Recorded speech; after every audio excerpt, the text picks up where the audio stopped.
Right, so that's gone live on there. So David will pick up the link, put it on Facebook, and people all over the country and the world will be watching this now. Kev, no pressure. So Kev's come all the way up from Yorkshire. He's got a fantastic business. He's got a great story. He'll explain it. So give him a big northeast round of applause. Kev Riley.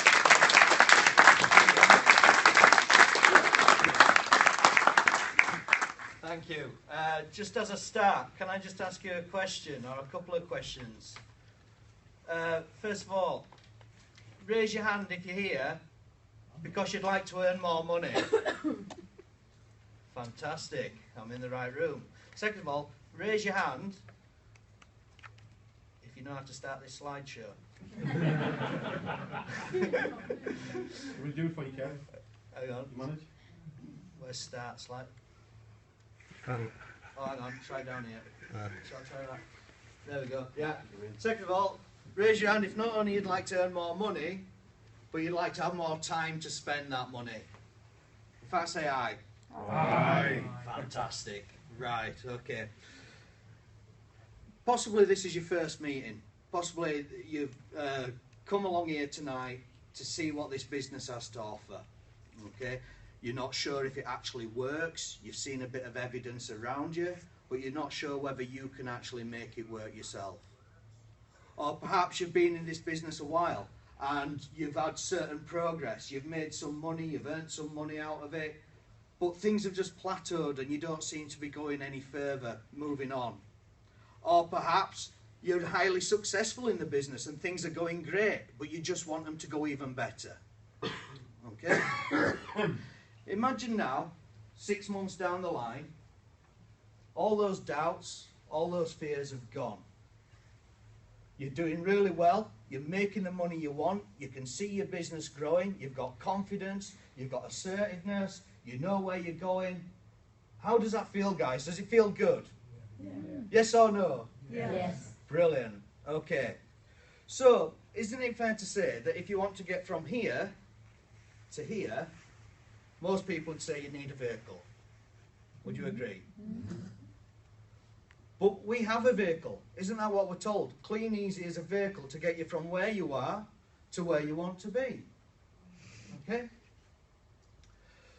You see, it's not about the vehicle, because no matter what vehicle you're in, you've got to remember you're still the one behind the wheel. Okay? Come back with me now. I'd like you to come back quite a few years, actually. If you'd have been there with me, you'd have been in a small room, 3 meters by 3 meters. The curtains were slightly open. It was 3 o'clock in the morning. The moon was shining in. And on the bookcase was me Enid Blyton books. All right, with my childhood bedroom, there were Secret 7 and Famous 5 and all that. On the bookcase was a dinosaur, a poster of Nigel Mansell on the wall, my boyhood hero. And there I am, curled up in bed, sobbing into my pillow. Is there anybody in your life that you've ever looked up to, that you admired, that you wanted to be like? Maybe a parent, maybe a cousin, a relative, or somebody famous. And you just wanted to be like that person. You admired them, you respected them. Here I am, crying into my pillow, just thinking to myself, all I ever wanted to be was like my dad. My dad was a fantastic bloke. He had a good job, he had a family, he had me and my brother as his kids, he'd got my mum, his wife, and everything else. And there I am, 27 years old, back in a single bed, back where I grew up as a child, thinking, Christ, what have I done with my life? Shouting at the man upstairs, why me, Lord? Why me? Why have you done this to me? I've worked hard all my life, I've done all I can. I've worked hard as a driving instructor. I'm trying to do what I can to make ends meet. All I ever wanted was to be like my dad, just happy. When are you going to give me a break? The next day, I'm stood in my bedroom, and my brother walks in. Now, do you remember Danger Mouse and Penfold? All right. If you were to draw a caricature of my brother, you'd be drawing Penfold. All right. And he walks in and he stood there in the doorway with this piece of paper in his hand. And he says, here, Kev, have a look at this. Give this a ring. It was stuck to my shoe at IKEA. Come on, Phil, are you serious? Who the hell is going to pay you £3,000 a month working from home and advertise it on a piece of card? Don't be so bloody gullible. Kev, look, even if you just make 50 quid a week, why not give it a ring, see what it's about? You're not an idiot. You can decide whether it works or not. You can see what it's all about. I looked at the card, I looked at my brother and I thought, well, what have I got to lose? Let's give it a ring.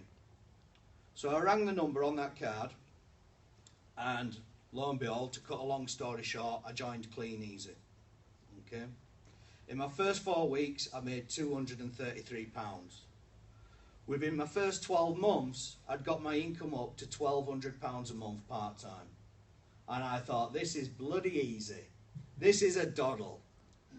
Let me ask you, have you ever got involved in anything, maybe a new hobby, a sport, where everything's gone really quick at the beginning, you've been really successful and thought, do you know what, this is a doddle? And then all of a sudden, you've just hit that brick wall, and you thought, my God, I'm not going anywhere here, this is really struggling, nothing's changing, and you just, in sport, they tell you to get a mentor or a coach. Okay? Well, for a few years, my business plateaued at around £1,000 a month. And then somebody rang me up and said, oh, Danny Johnson's speaking in London, do you want to go see her? And I thought, well, it can't do any harm, let's go see what it's about. Now, Danny Johnson is a multi-millionairess, for those of you that don't know. She's made her millions through network marketing, all right? She's from America, she's highly successful, and she goes around the world now, speaking at conferences and seminars and things like that, training thousands of people. She's amazing. But it wasn't what I learnt at that 2-day event that really made a difference, even though the skills and the knowledge that I picked up did make a difference. What it actually was on the Saturday night, she was doing a 2-hour spiritual awakening seminar. Now please, don't judge me. I would never judge you for your beliefs or your faith or anything like that. I'm just sharing with you my story. Okay? So what I share with you, don't judge me for that. However, I'm stood in a crowd of 200 people. Danny Johnson had been preaching on about the Bible and religion and God. And I just remember standing there next to my bestest friends in the world at the time, and Danny Johnson stood on that stage and said, do you remember a time when you spoke to God, maybe as a child or an infant, or maybe just in your thoughts or your prayers, but you connected, you spoke with him, and you just took it on faith that he would act? Do you remember that time? I thought she was talking direct to me. I can remember as a kid praying to God all the time before I went to bed. I remember shouting, God, when are you going to give me a break? And my brother turns up with a card that started to change my life. She was talking straight to me. Well, if you do, and you're ready to reconnect with him, come forward to this stage now. I don't know what it was or what she said, but tears just started to stream down my face. I just felt this overwhelming feeling of joy, connection, happiness, and I was the first one. I pushed past everybody. I didn't care what they thought, and I pushed past and I went up to that stage. Then I felt people coming around me, putting their arms around me, going, don't worry, it's fine, and tears are streaming down my face. And Danny Johnson picked me out of a crowd of about 70 people in the front of this stage and just walked up to me, and she went, looked at the name tag on me and went, Kevin, don't you worry. I don't care what's gone on in your past, what water's gone under your bridge, you're going to be successful. You're going to walk out of here, put one foot in front of the other, and no matter what, you will be successful. Have faith, believe in yourself, and believe in God.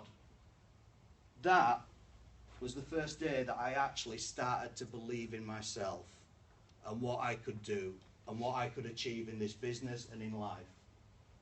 I'd like you to fast forward now about another 3 years, and it's at the kleeneze showcase. Has anybody been to a showcase here yet? Fantastic atmosphere, brilliant events, aren't they? If you haven't been, you're missing out. Get your ticket booked, okay? Get along, because I was sat in that audience that day, and the guest speaker was Darren Hardy. He was the author of the Success Magazine, so he's the founder of Success Magazine. He's also wrote many books that we recommend in this business, such as Design Your Best Year Ever and The Compound Effect. Okay, absolute brilliant guy. Now, if you've never seen Darren Hardy, if you imagine Ken and Barbie, Alright, he's perfect Ken. You know, comb over, nice suit, all that sort of thing. And to me, he's the Ken and Barbie. That day, he was the only speaker to actually stand on a two-tier stage. He stood right at the front, right up to the audience, and addressed the audience. And he was the only one to do that day. Everybody else stood behind the pulpit up on stage. I was fortunate to speak to Darren during the break, and I said to Darren, I said, bearing in mind he's like up here and I'm down here, and I'm like, Darren, can I just ask you a question? He's there signing autographs in his book for everybody. Do you still get nervous before you speak on stage? No, I don't, Kevin. I've got name tag on. No, I don't, Kevin. That's interesting. Is there a secret? Is there any reason why you don't get nervous? I don't think you want to hear the answer. No, I do. Well, if you still get nervous before you speak on stage, you're having an ego trip. You think it's all about you, and it's not about you. When you take the spotlight off you and you put it on your audience, then you'll stop worrying about what people think about you, because it's about you serving them. It's not about how good you look. Wow, that was really interesting. I had time to think about it. During the dinner time, or just after the break, Michael Katkar walks up to the podium, stands behind the podium, has a drink of water. Ladies and gentlemen, welcome back to the second half of the showcase. Please put your hands together for our next speaker, Silver Executive Distributor, income over £3,000 a month, multiple conference qualifier, and turnovers over £76,000 a month. Please welcome on stage, Kevin Ryder! I walked to the front of that stage and the team were cheering and whistling. At that moment, I realised how far I had come. From a 27-year-old snivelling wreck to somebody perceived successful and speaking to 3,000 people. So what was it that took me from over here to over here? Personal development, guys. What is personal development? It's just education. It's a different form of education to what you get at school. Okay? What you believe, your philosophies, your feelings, your thoughts, your ideas of what got you here today, has got you where you are in life. If we had all the answers, then we would be living the life that we wanted to live. But are there people out there living the life that we want to live? Can you see people achieving what you want? Those people have wrote books on how to do it. So let's put our egos in our pockets. Let's stop thinking we know it all. And let's start listening to some people that do know a little bit more than we do. Because they've got what we want. And the only way you're going to achieve what other people have is by listening to them and learning from them. So open up your minds. You see, there's so many areas you can work on with personal development. Okay? There's your wealth, your money, your health. Okay? There's social skills, people skills. And that's something that you do need to work on in this business, because believe me, your product is not what's in that catalogue or on that website. Your product is people, because it's people that's going to build your business. Okay? We use the business, there's a saying, we use the business to build people. We don't use people to build the business.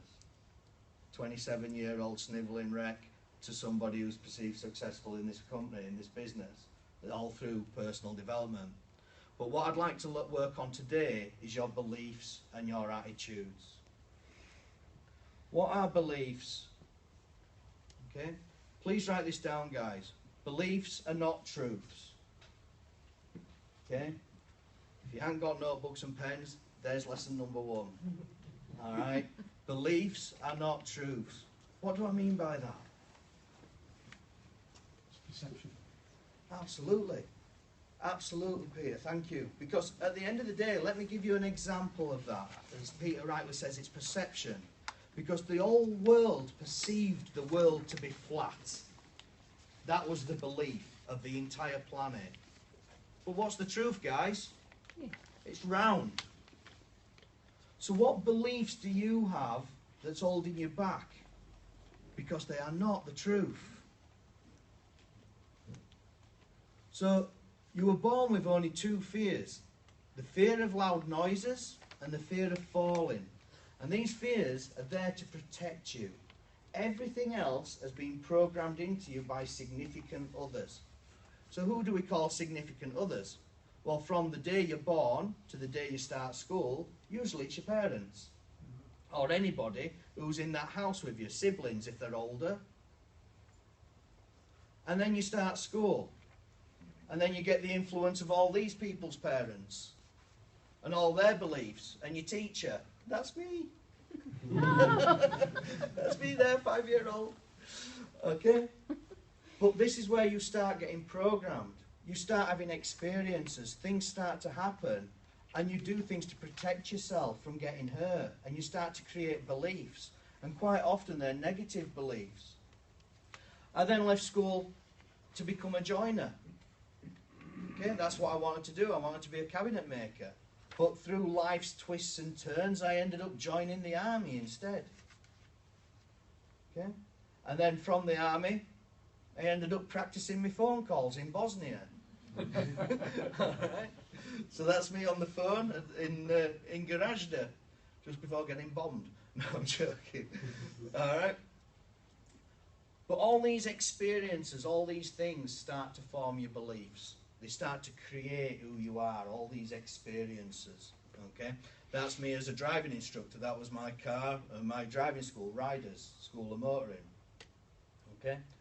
I love teaching people. I was great at teaching people. I was absolutely crap at running a business. In fact, £30,000 worth of crap. Alright? That's how much I ended up in debt through not knowing what I was doing. Okay? So what beliefs are you carrying around? What baggage from your experiences, from your past, are you trudging around with you that's stopping you from moving forward, that's stopping you getting to that £1,000 a month in orders, or that £1,000 a month in income, or going from 10% to 13 to gold to silver to bronze, to senior, bronze, silver exec? What is it that's holding you back? What is your brick wall? Okay? Because we need to ditch the baggage, guys, because beliefs are not truths. Let's give you an example. Let's say beliefs are like a table. All right? Your belief is the tabletop. In order for that belief to have support, in order for that belief to have any impact, it must have references. Or for the tabletop to stay up, it must have table legs. It must have something supporting it. Okay? So let's have a look at some of the beliefs that I had. My main belief was I'm not good enough. Alright? Through different input from people in the army, I was called a victim and all sorts of stuff, and I just believed that I wasn't good enough to build this business. Where did that belief come from? Well, I had these supports. The first one was, my teacher said I'd never amount to much. Okay? My teacher said, you'll only ever be a brickie, a plumber, a joiner, why bother? You know, I went for my careers office and I said I want to be an accountant. I didn't actually, but just let's say that for an example. I said I want to be an accountant. They said, oh, you're not clever enough, you're going to be a brickie or a plumber. So that's why. That's why I wanted to be a joiner, because that's all I thought I could ever do. The kids always picked me last at school. My sporting physique. I've always had this sporting physique, all right? And at school, I was crap at football and rugby and stuff like that, all right? I was a talker, not a runner. So I always got picked last. So when you get picked last, I just thought, I'm not good enough. I'm not good enough to get picked before last. I tried my own business as a driving school, but I failed. 30 grand's worth of failure. Multiple relationships that have all gone wrong. Okay? So, you know, remember when you said you'll never let that happen again, because I didn't want to get hurt again. Okay? So all these little references made me believe that I wasn't good enough, that I couldn't do it. So if we want to change the belief, what we need to do is change the references. So what beliefs have you got? What references have you got? What is your negative belief that's holding you back? And what references can you identify that's supporting that belief. Because all you've got to do is change your references if you want to change your belief. You see, I started to think, well, what about when you swam a mile when you were 10-year-old? You were good enough then. In fact, you were probably only one of 5 pupils out of the entire swimming class that managed to do that. So I was good then. I was one of 16 people out of 130 that passed out into the regiment. I'm not the fittest person. My mum nearly died when she said I was going to join when I said I was going to join the army. She went, you don't even like walking, never mind running. But I've never been a quitter. I've always had the belief that I'll see something through to the end. And I did whatever it took. And the reason I passed out wasn't because I was the fittest, but when the fittest was still walking, I was still running. Or what I classed as running. I was giving it my best. I failed at my driving test, right? But I didn't give up. I went and took my driving test again. I failed the first time I wanted to be a driving instructor, but I didn't give up. I went and did it again. I've always been someone to pick myself up and try again no matter what. So there's another positive reference to say, do you know what? Just keep picking yourself up. You are good enough. You can do this. Right? Don't give up. The only time you fail is when you actually don't get back up again. And remember, I haven't felt as happy as in that particular relationship where I got really hurt. So maybe it's worth taking the risk again. Because if you don't take the risk, there's never any reward. That's a fact. So you know what? I changed my belief. I can do this. I am good enough. And it was a journey. And every single one of you are good enough. You've just got to identify what is it that's holding you back and what you're prepared to do to work on it and change that belief. Because every single one of you deserves whatever it is that you want. You're just as good as anyone else. You see, personal development, to me, there's 2 kinds of personal development. There's light and there's deep. Okay? What do I mean by that? Well, basically, light personal development is the stuff on the tool table at the back. It's stuff that you can pick up and read, and it starts to influence. You may have heard the story about the dirty glass of water. If that glass is filled with dirty water, if I pour clean water in it long enough, it will wash out the dirty water and it'll be replaced with clean water. Remember, you are programmed. So if you change the programming in your mind, the negative, bad influence programming, with good programming, such as the books and the CDs and the tapes, eventually you'll wash it out. You'll get rid of all the garbage and replace it with good stuff. Okay? And what's in your mind, you'll produce different results because you think different, you act different, you produce different results. Okay? So what do I mean by the deep stuff then? Well, some of us carry some baggage around that we just do not want to let go of. We identify with it, we cling on to it, and we drag it everywhere we go. But unless you're prepared to let go of that burden, whether it's often an emotion like guilt or fear or anguish, unless you're prepared to deal with that, quite often that is the one thing that's going to stop you moving forward. And I found that going to Danny Johnson, Tony Robbins, Alan Pease helped me deal with some of the deeper baggage that I didn't want, that I'd buried, that I'd put the layers of the onion over so that nobody could see it. But once I released that baggage and dealt with it, my business really took off then. And it was around about the time of the 10 steps. So it wasn't just the 10 steps, but it was ditching the baggage that was holding me back. Okay? You see, a lot of people think, how many people here, me included, in a job said, when they pay me more, I'll do more. Okay? But the philosophy actually is, when you do more, they'll pay you more. It's about changing the philosophies. It's about changing our ideas, guys. Because what a lot of people think is, when I have what Richard Branson has, when I have the £1,000 cheque, here we go, when I have the £1,000 cheque, then I'll speak to my warm market. No, when you speak to your warm market, then you'll have the £1,000 cheque. Okay? It's about it's about being the person that does the things to get what you want. It's not about having what you want and then becoming the person. All right? So until you change the driver in the vehicle, that it doesn't matter how good that vehicle is, it doesn't matter what that vehicle can do, and this vehicle's been running for over 90 years and it's already produced millionaires and it's made lots of people wealthy, so there's nothing wrong with the vehicle, it's the person behind the wheel. You see, that was me, 27 years old. You can judge me if you like, but that's me, stoned. Alright? You see, it's not what you do, it's who you become that makes the difference. Thank you very much.